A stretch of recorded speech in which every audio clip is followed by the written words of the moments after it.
Екипата на Кочани со пораз се затвори 2025 година, откако фудбалерките го загубија дербито од долниот дел на табелата со Вардар со резултатот 1-2 пред својата публика.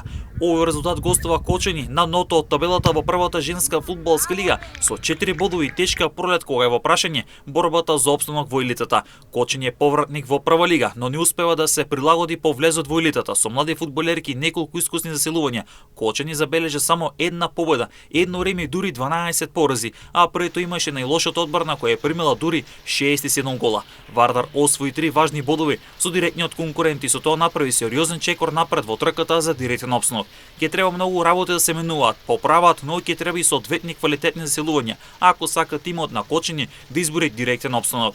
Во есенскиот дел се одиграа 14 кола, а Кочани останува на ното од табелата со 4 бодови, колку што има и топ гол кој е место погоре или во бара зоната за опстанок со изброј на бодови. Во однос на самата табела, Скопје лидер, односно есенски шампион со 39 бодови. Втори Љуботен, бранител на титулата, има 37 бодови, трета Тиверија Брера со 27 бодови. И Статов и Јас Юнајтед го делат четвртото место на прволигашката табела со по 26 освоени бодови, а пак Саса заврши на шестата позиција со 24 бодови. Речица е седма со 10 бодови, Вардар е осми со 8 бодови. Топ голот Битола е во бара зоната како девети со 4 бодови на своето конто, а ното во зоната за директно испаѓање во втората женска фудбалска лига